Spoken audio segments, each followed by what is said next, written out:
Right. सो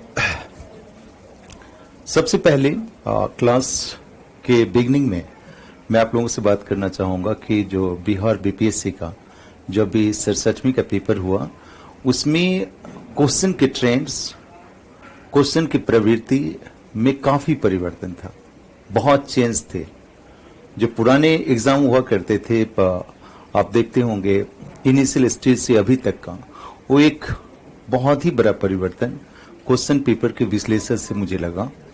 और मैं समझता हूँ कि उन चीज़ों को डिस्कस कर दें, फिर आगे का चीज़, आगे की तैयारी इजी हो जाएगा।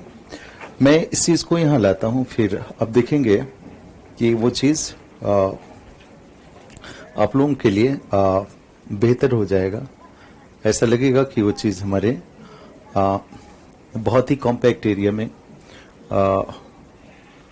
जो सभी पॉइंट्स किस प्रकार सीक्वेंस में आए, और इसको नोट भी कीजिएगा कि कहाँ कहाँ क्या परिवर्तन आया है और किस प्रकार हम नए सेंस में, नए परिवर्तन में 20 क्वेश्चन सॉल्व कर सकते हैं। देखिए, पिछले 2-3 एग्जामिनेशन में ऐसा था कि ज्योग्राफी से 20 क्वेश्चन थे भी नहीं।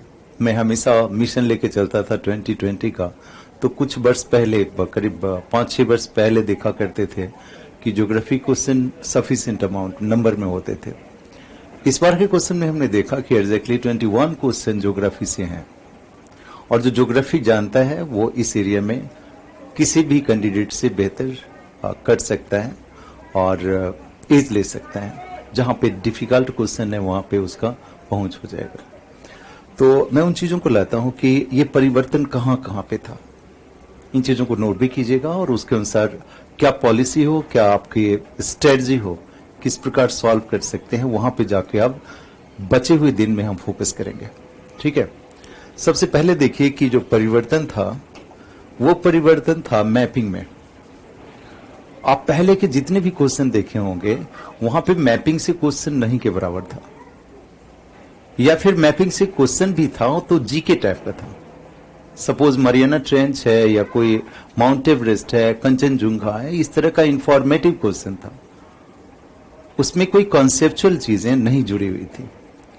तो इस बार पहली बार एरिया है जहां पे इंफॉर्मेशन के साथ कॉन्सेप्ट जुड़ा हुआ था। तो सबसे पहला एरिया जो आप नए सेंस में तैयारी शुरू करें तो इस एरिया पे एम्फेसिस दें। जो मैपिंग का एरिया है उस एरिया को बहुत ही बोल्ड करें। देखिए, अगर 3 क्वेश्चन भी है, यहाँ पे 3 क्वेश्चन मुझे मैपिंग से नजर आया, तो क्वेश्चन बहुत ही ऐसा क्वेश्चन था कि ज्योग्राफी पढ़ने वाले उसको बेहतर कर सकते हैं। देखिए कि पहला क्वेश्चन था सुंदर ट्रेंच का, मैप से रिलेटेड। हम लोगों ने भले ही पढ़ा हुआ हो ओशनोग्राफी में या फिजिकल ज्योग्राफी में कि या मैपिंग के एरिया में कि सुंदर ट्रेंच इंडियन ओशन का सबसे गहरा ट्रेंच है, या फिर हमने जब उस चीज को नोट्स में लिखा तो लिखा कि जावा सुमात्रा के बीच स्थित है ना। वहां मैपिंग के एरिया में अब आपको चूज करना है जावा सुमात्रा में किसके करीब है। टू द पॉइंट बातें आ रही है, राइट। तो ये question purely map based question था जिसको मैप डेप्थ करके किया जा सकता है। दूसरा देखिएगा कि ये एरिया है आपका डेड सी का एरिया, राइट, मृत सागर का एरिया। तो मृत सागर सभी जितने भी ओशनोग्राफी पढ़ने वाले हैं, फिजिकल ज्योग्राफी पढ़ने वाले हैं, वो ये पढ़ते हैं कि मृत सागर विश्व में दूसरा सबसे ज्यादा सैलिनिटी वाला एरिया है। ओशनोग्राफी भी पढ़ते हैं तो उसको लोकेट कर लेते हैं। यहां पे मैपिंग पे बहुत ही क्लियरली पूछा कि किन 2 देशों के बीच है। देखिएगा मेरे रीजनल ज्योग्राफी के नोट्स में हमने लिखाया हुआ है कि इजराइल जॉर्डन के बीच में है, या फिर यूट्यूब में एशिया का जो हमने मैपिंग कराया हुआ है देखिएगा तो हमने लिखाया हुआ है इजराइल जॉर्डन के बीच है। अब यहां पे उन्होंने एग्जामिनर फ्रेम करने वालों ने फिलिस्तीन को ले आया और उससे जोड़ के लेबनान को जोड़ दिया। ऐसा क्वेश्चन यूपीएससी में आया करते हैं, आपने देखा है पहले। यूपीएससी के क्वेश्चन में आपको कई बार पूछा गया है कि किस देश की सीमा भूमध्य सागर से नहीं टच करती है, जैसे जॉर्डन को पूछा हुआ है, या मेडिटेरेनियन कंट्रीज कौन सा है। यहां पे उस ट्रेंड पे जाके उससे पूछा गया कि जो डेड सी है वो किस एरिया से नहीं टच करता है। तो क्वेश्चन डेप्थ में था, इस तरह का था कि हमें उस लेवल पे जाके मैपिंग को करना है। ठीक है, अब देखिए यहाँ पे लेक्स पूछा गया। आमतौर पे मैं जब इंडियन ज्योग्राफी पढ़ाता हूँ तो हम लेक्स को उसको दिखा दिया करते हैं कि लोकतक लेक कहाँ है, वुलट लेक कहाँ है, चिल्का लेक कहाँ है, इस तरह के लेक्स को, उसके नेचर को भी पढ़ते हैं। यहाँ पे देखिएगा जो पूछा गया नेचर ऑफ लेक से पूछा गया। नेचर ऑफ लेक वहां के उसके ओरिजिनेशन से जुड़ा हुआ है। तो देखिएगा जो फैक्ट्स पढ़ने वाले हैं, सिर्फ जो गाइड वगैरह पढ़ने वाले हैं, उनको लेक का ओरिजिन कहां समझ में आएगा, राइट। तो यहां पे जरूरी है मैपिंग में उस एरिया के डेप्थ को क्रिएट करना कि आपको जो भी इंफॉर्मेशन प्लेसेस पूछा जाए उसके बारे में आप डिटेल स्टडी करें। वो मैपिंग से हो जाता है। मैपिंग जिसे हमने जितने कॉन्टिनेंट्स का मैपिंग कराया हुआ है, इंडिया का मैपिंग किया होगा, तो आपने देखा होगा कि ये सारे इंफॉर्मेशन आपको वर्ल्ड रीजनल में नजर आ जाते हैं। आता है या नहीं, देखा होगा आपने? आपने सभी का स्टडी किया कहीं? Yes sir. Yes sir. आपने देखा होगा कि हमने अगर एशिया कराया हुआ है तो वहां पे लोकेशन है, डिटेल हमने कराया हुआ है। या फिर जो वर्ल्ड रीजनल है इसमें अफ्रीका से क्वेश्चन नहीं है, तो नहीं तो आगे के वर्षों में देखिएगा सभी कॉन्टिनेंट से होगा। यहाँ मेजर क्वेश्चन एशिया का एरिया है, लेकिन जो लेवल ऑफ क्वेश्चन है वो अब बीपीएससी प्रीवियस क्वेश्चन की तरह नहीं है। सच है या नहीं? यस सर, अब अलग ही ट्रेंड हो गया सर। तो ये पहला ट्रेंड से मैं आप नोट कीजिएगा, याद बताता हूँ कि अब जब एग्जाम देने जाएं तो ट्रेंड बहुत ही डिसाइड है, मैपिंग पूरा करके जाना है। क्लियर ना? सो पहला नोट कीजिए कि हम जब भी अगले प्रीलिम्स में अपीयर होने जाएं तो वर्ल्ड का मैपिंग जो हमने पहले कराया हुआ उसको बहुत अच्छा से कर लीजिए। चाहे यूट्यूब से कराया हुआ हो, हमने वहां पर भी कराया हुआ है, और जो हमारे स्पोर्ट्स के फाउंडेशन है वहां पर भी डिटेल है। अब मैंने कहा था कि इसको सबसे पहले कर लीजिए। अब दूसरा देखिएगा, जो पहले ऐसा क्वेश्चन कभी भी बीपीएससी में नहीं होता था, थ्योरी बेस्ड क्वेश्चन। थ्योरी तो पूछता ही नहीं था, हमने कभी नहीं देखा कि आप फिजिकल का थ्योरी पूछ दिया हो, फिजिकल का डेप्थ पूछ दिया हो बहुत ज्यादा। यहां पे देखिए जो विशिष्ट क्वेश्चन है, आप कह सकते हैं close to UPSC, close to UPPCS, ऐसा क्वेश्चन आया इस बार। कॉन्टिनेंटल ड्रिफ्ट इजी सा क्वेश्चन है, जो भी एनसीईआरटी पढ़ते हैं वो भी कर लेंगे, है ना।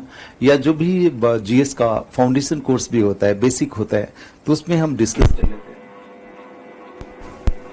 राइट ना।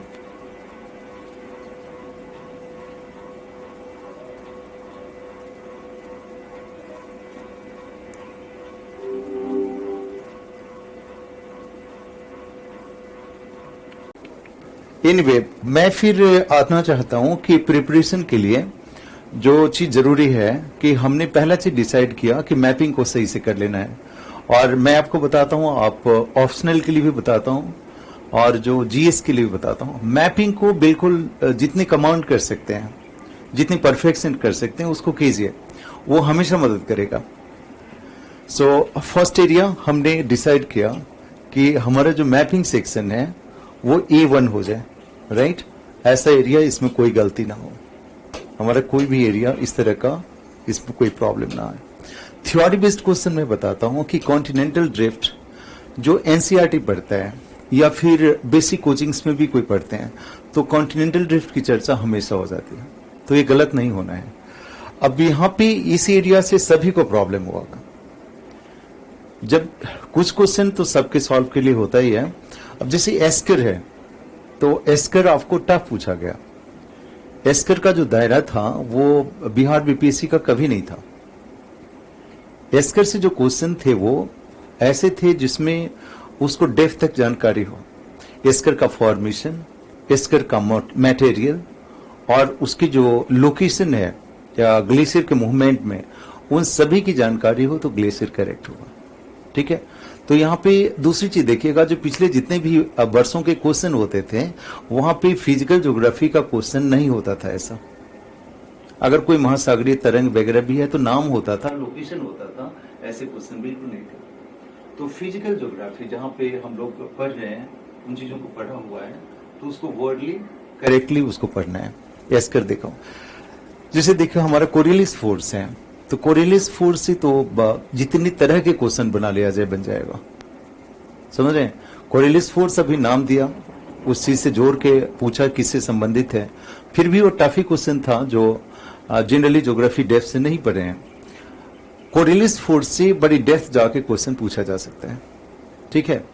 तो यहां पे जो सेकेंड एम्फेसिस बताता हूं कि नए परिवर्तन में जो प्रिंसिपल ऑफ ज्योग्राफी है, भूगोल का सैद्धांतिक पक्ष है, वो बहुत अच्छे से कर लीजिए। आपका जियोमॉर्फोलॉजी भी, ओशनोग्राफी भी, क्लाइमेटोलॉजी भी और बायोज्योग्राफी का ऐसा सेक्शन जिसकी पूरी व्यवहारिक जानकारी हो मैपिंग के साथ, तो पहले की जैसे वो क्वेश्चन बनेगा नहीं। जैसे कि पहले दे देते थे कि महासागरीय जलधारा, उसका लोकेशन, और वार्म्स है, कोल्ड है, सार्गासो सी है, उससे ज्यादा क्वेश्चन आता नहीं था। तो ये इस बार जो है एक कंप्लीट ट्रेंड चेंज है कि आप फिजिकल ज्योग्राफी के एरिया को या मैपिंग के एरिया को यूपीएससी के बराबर ले जाने की बात है ना। आपको लगेगा कि क्लोज टू यूपीएससी क्वेश्चन है। दूसरी चीज, पहले जो होते थे कि ऑप्शन इतने नहीं होते थे, 4 ऑप्शन के बाद 5वां जो है, जो आपका ऑप्शन सबसे बड़ा प्रॉब्लम क्रिएट करने वाला। पहले क्या है कि अगर 5 आपको फैक्ट्स हैं और 5वां हाँ या ना वाला है, इसमें से कोई नहीं या सभी, तो डिसाइड करना मुश्किल था। अब क्या है कि 4 कॉन्सेप्ट है और 5वां हाँ या ना, तो ये एरिया तो और भी मुश्किल हुआ। उसके बाद देखिएगा कि कंटेम्प्रेरी क्वेश्चन, जिसको हम करेंट अफेयर्स कहते हैं आमतौर की भाषा में, उसके रिलेवेंट क्वेश्चन को लाया है, यूपी में भी लाया। पिछले वर्ष के यूपी में देखिएगा इस तरह के क्वेश्चन को बड़ी अच्छा से लाया, और ऐसे क्वेश्चन को लाया जिसका डेप्थ है, बहुत गहराई से पूछा, और जिसका रिलेवेंस भी है, बात समझ रहे हैं। तो इसमें देखिए कि आपसे पूछा गया पट्टिसीमा प्रोजेक्ट। अब पट्टिसीमा प्रोजेक्ट अगर करो पूरे वर्ष के ज्योग्राफी के करंट अफेयर्स का, ये कहिए कि रूट्स एरिया था आंध्रा का, और दोनों छोर का कृष्णा गोदावरी को जोड़ने का पूरे आंध्र प्रदेश के लिए, तो कहिए कि ये रूट ऑफ करंट अफेयर्स था। उसको पूछा उन्होंने, रिलेवेंस जो भी क्वेश्चन सेटेड थे उन्होंने बहुत अच्छे क्वेश्चन पूछे, जो किसी भी कैंडिडेट को जो ज्योग्राफी जानता है उसको आम जानना चाहिए। और इल्मेनाइट, ये भी करंट से भी रिलेटेड था। इल्मेनाइट आमतौर पे हम पढ़ते हैं, लेकिन ये नहीं पढ़ते हैं कि जो इल्मेनाइट जो उड़ीसा कोस्ट है या वेस्टर्न कोस्ट है, वहां आयरन से जुड़ा हुआ टाइटेनियम होता है।